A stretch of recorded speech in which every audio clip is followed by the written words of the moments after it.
did what we had to do on the road.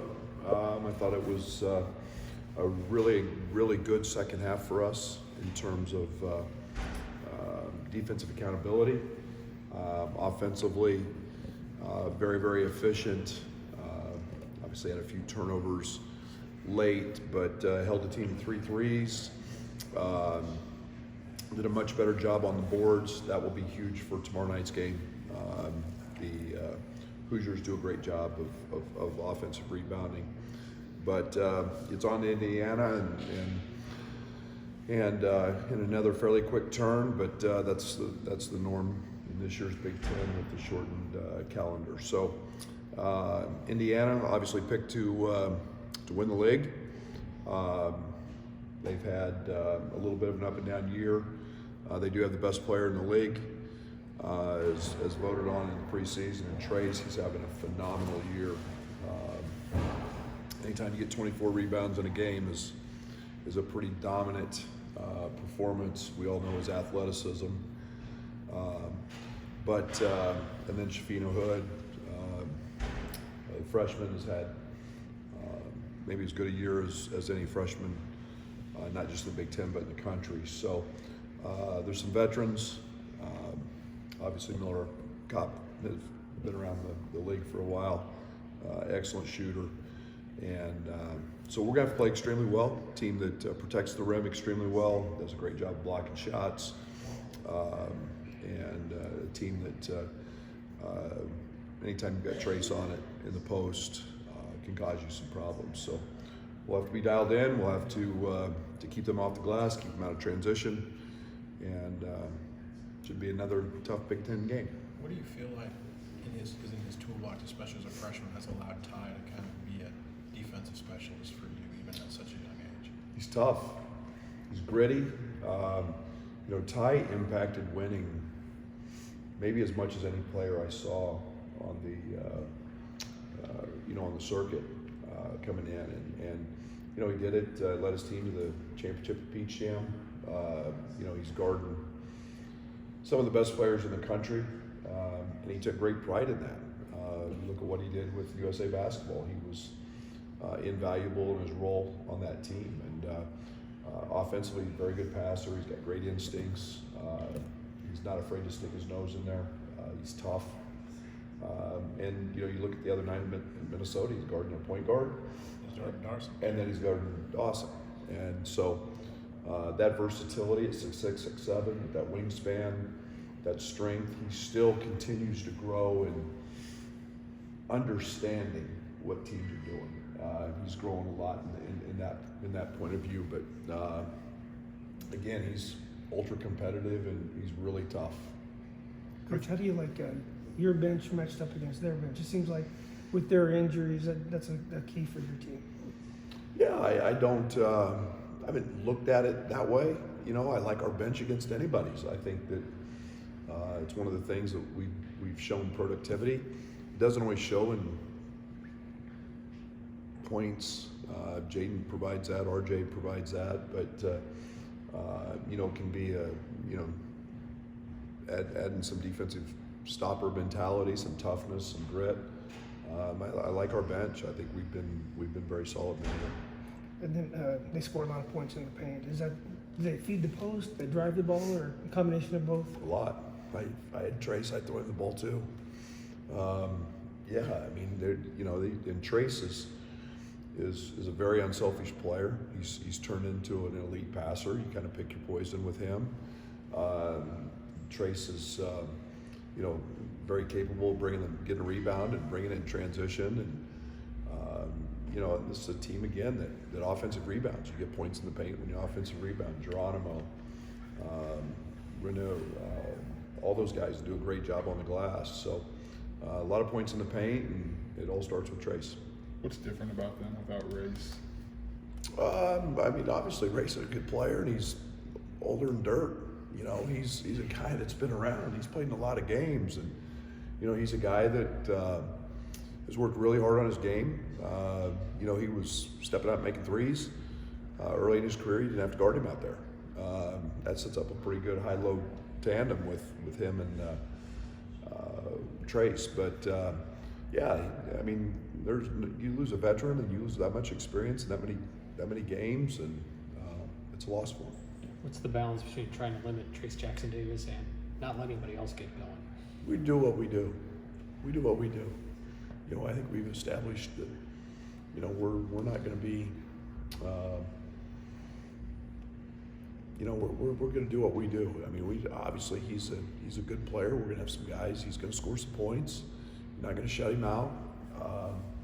And you've got to make things as difficult as you can, but you can't give him the easy ones. You can't give him the transition run out dunks. You can't give him the second chance points, and those are the things that you've got to try to eliminate the best you can. So, Trace, you mentioned State. What kind of a test is this for getting after the run he's had?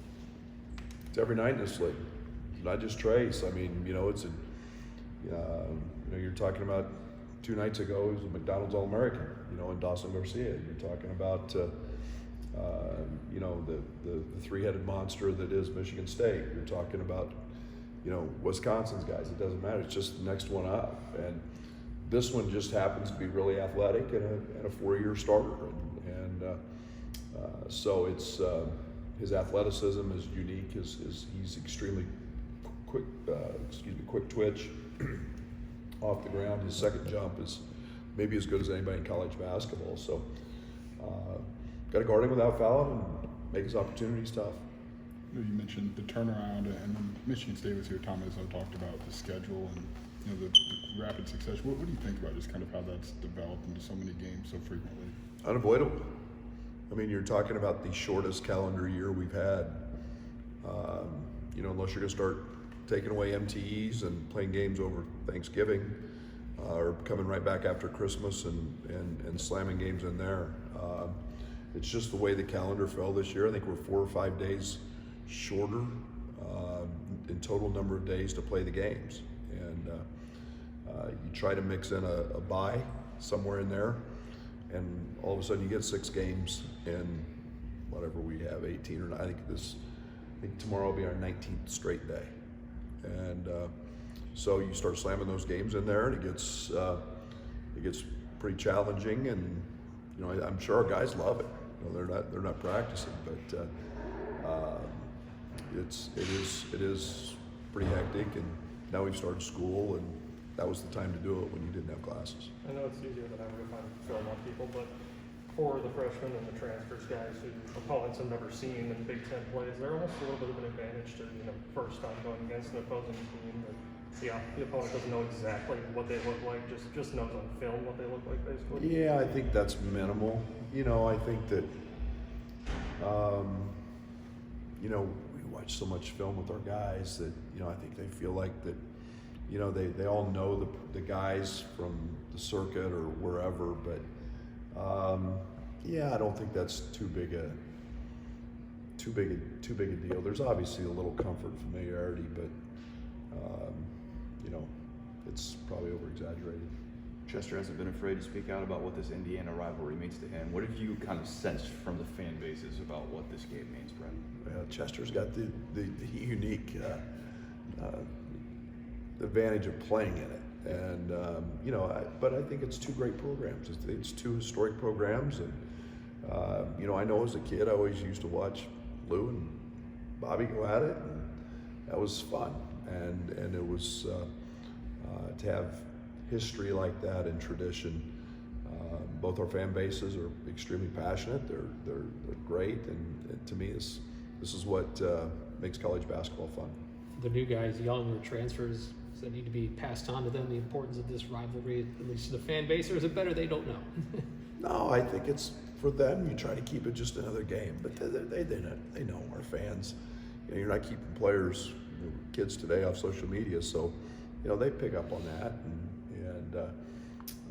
you know they know Indiana was picked out of them, and they know Indiana's good, and you know, but it's one of those 20 nights we got to go play and perform and try to be better on that night. You mentioned those preseason predictions, I guess, twice. Like, how much do you, I know you say you don't care, but like obviously there's some degree of they know, like how much do you kind of balance feeding into that versus? Yeah, it's the first time I brought it up all year because they were picked to win the league.